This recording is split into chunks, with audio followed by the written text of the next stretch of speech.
Babe, we are back at the Cheesecake Factory, and today I'm going to be taste testing all of the employees' favorite Cheesecake Factory menu items, because as a former employee of the Cheesecake Factory for 3 days, it was just too overwhelming for me. I got to taste test everything on the menu when I was there, and the employees know what's up, let me tell you. My name is Erin. Subscribe if you are new. I am always up to some sort of ranking or taste testing video, and you guys know that I have taste tested tons of menu items from the Cheesecake Factory in the past, so today I decided to go to my local Cheesecake Factory at the Grove in Los Angeles and ask the employees what their favorite menu items are. What's your favorite thing to order here?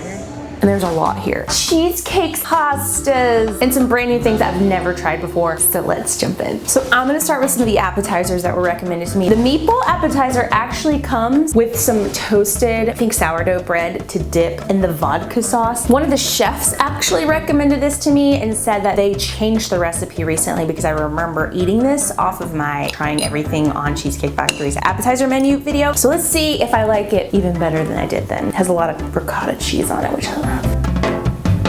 That's a good ball. That is a good ball, y'all. Very rich, the sauce and the cheese. It does feel like a lasagna meatball, if that makes sense. Very into this. Fresh off of my Erewhon video, they had some turkey meatballs and vodka sauce that I think I might like a smidge better than these, just because I think the red meat really makes it a little heavier than the turkey, obviously. To a little bread dip in the sauce.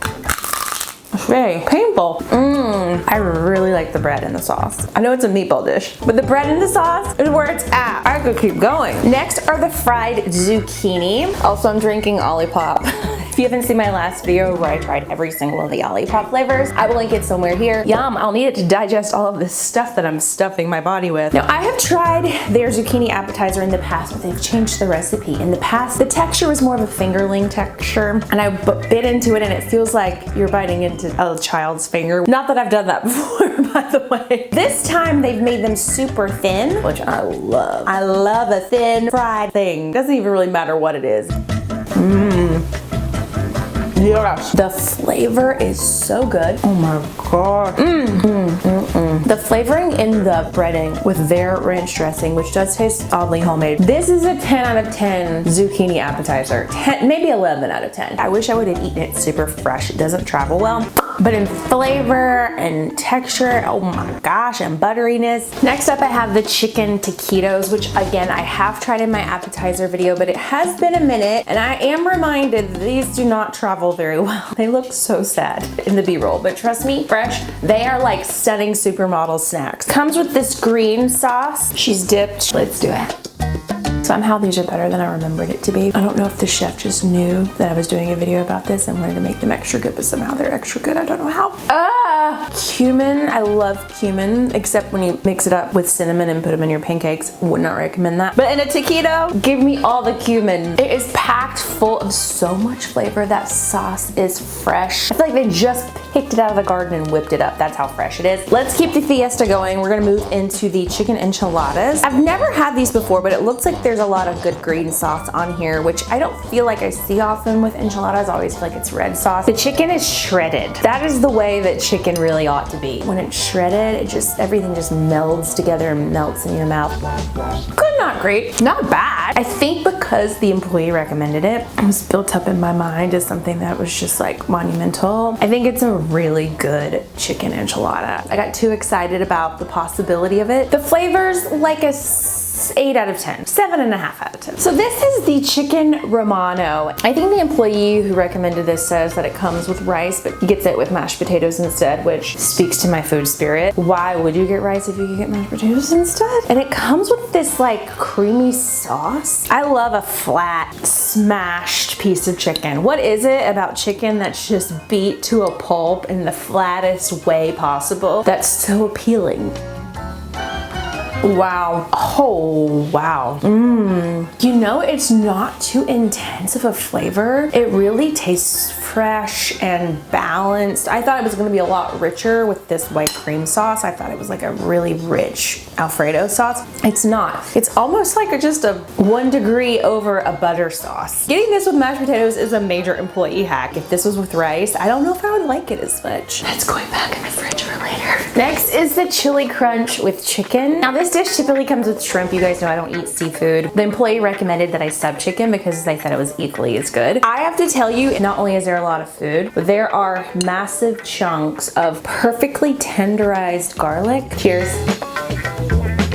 Ooh, that's so good. I thought it would have a little bit more heat to it, but it's not. It's really subtle. The noodles are perfectly al dente. The flavor is incredible. If you would put this in front of me in Italy, I would think an Italian chef made it in the back. Not that it came from Cheesecake Factory. And I've been to Italy and I've had some amazing pasta. Let me know if you want my Italian recommendations down in the comments. Also subscribe if you're new here, by the way. I'm gonna have another bite. I'm gonna have all the bites. Wow, wow, wow, wow, wow. So Cheesecake Factory has a truffle honey chicken dish, which I have never had. And I am obsessed with truffle. If you do not own the truffle olive oil, your life is not bright enough. It is a staple in my kitchen now. I will link this below and this truffle salt. You can put this on literally anything. Eggs, stews, gumbos, mashed potatoes, and it will make you blow your, I was gonna say it was gonna make you blow your pants. It will blow your mind. Let me know if you've tried it. Now this truffle chicken heavenly concoction comes with a little side of like a honey butter and then a side of truffle butter. I think that's a dirty word. Don't Google it. Cheers.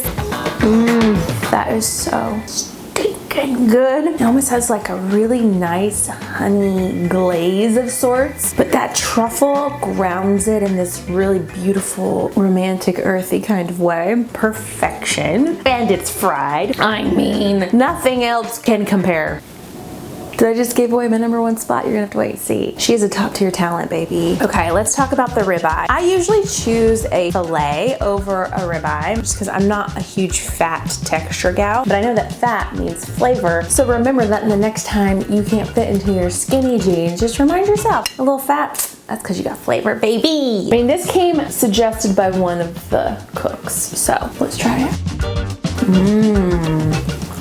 That's good. I would order that again. I'm not a ribeye girly. Outside it has that perfect like char, almost like a homemade like dad on the grill taste to it. Very tender, very juicy. Lots of just gushing, guzzling goodness coming out of there. Next is the skinny ginger chicken. Now this was something that wasn't on the menu until recently. It was kind of like an employee hack of their original ginger chicken, which was fried. Now it comes with this really hearty pilaf of sorts, or tons of vegetables, asparagus, peas, corn, mushrooms. I mean, there's a ton of good veggies in here too. So I wonder if it's actually healthy. We don't want to ask those questions when we go to the Cheesecake Factory. It's blasphemous. Let's try it.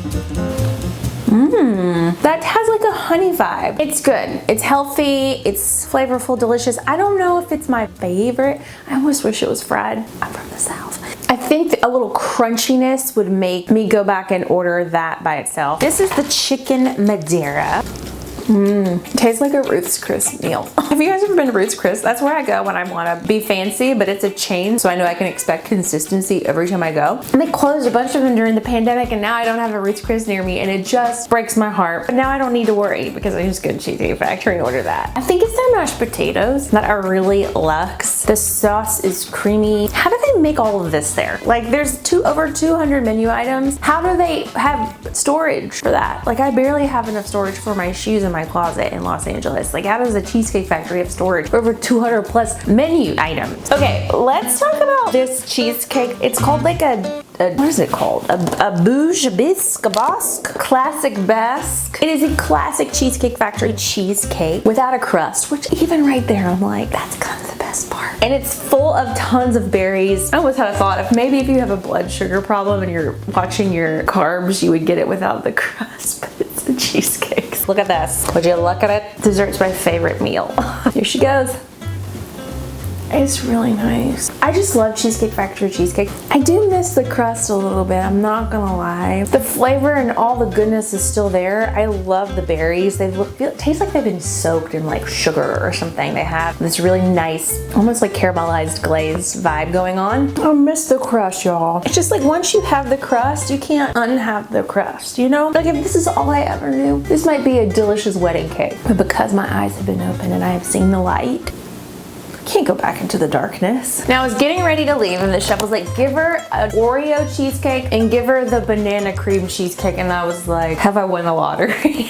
Did you know these cheesecakes are not cheap? And they gave these to me on the house. Now I have had these before, but it's always a good time to revisit our past snacks on this channel. So here's the Oreo. And I don't know if I need to say much about it. You know, clearly one of the most decadent looking things you've ever seen. Cheers. Oh my gosh. Close your eyes and try to imagine a delicious chocolate pudding with the most perfect cheesecake with a crumble of Oreos. It doesn't taste like cheesecake. It almost tastes like its own brand new thing. It tastes like a banana pudding that went rogue, found an Oreo lover, had a baby. I love pudding. Oh my gosh. I'm not a chocolate girly and I could eat all of this in one sitting. It's like one of those perfect chocolates. All right, speaking of banana pudding, this is the banana cheesecake. It smells like summer, like a summer day. If I love it half as much as I love the Olipop banana, stick a fork in me, I'm done. I mean, I am gonna stick a fork in me literally right now. It is more of a banana pudding with cheesecake than a cheesecake with banana pudding. Ooh, the crust is an absolute necessity with this. It is delicious. If you are a banana lover, this is really good. I'm just thinking of all the fun things I could do with this after the video. I'm coming back for you later. How am I ever gonna choose? All right, here are my top 5. I don't know what's going on here. Here are my top 5 best employee recommended menu items from Cheesecake Factory. And shout out to the employees today who made this so fun and so easy. And if you're ever in Los Angeles, go check out the Cheesecake Factory at the Grove. In 5th place, I have the ribeye. I don't eat ribeye. It's a little too fatty for me, but I would order that any day of the week. It's a very good piece of meat, and the mashed potatoes. Oh my god, stunning. Next we have the taquitos, which honestly tastes better than I remember them tasting in my appetizer ranking video. Next is the Oreo cheesecake, recommended to me by the chef, and I certainly know why. It is like a pudding meets a pudding. It is like a pudding meets a cheesecake meets a cookie. It's everything. I mean, I think there literally is everything on it. 2nd place, one I've never tried before. It is the truffle honey chicken. Oh my gosh, if you're a truffle lover, you might be cheating on your favorite truffle dish by trying it, because that's how in love you will be. And the number 1 best thing that the employee recommended to me today, and I'm so glad he did because they changed the recipe since the last time I had it, and it is a fried zucchini. You guys know I've tried it before. It was chunky. It felt like a finger. Now, because I slice it in those thin slices, it's perfectly crispy. I'm gonna go finish it as soon as this video is over. So if you're new, please subscribe and let me know what your favorite menu item is from the Cheesecake Factory down below. And thumbs up this video, and y'all go check out my Olipop video if you haven't seen it yet. It is eye-opening to say the least, and clearly I'm going back in for more. So see you the next one.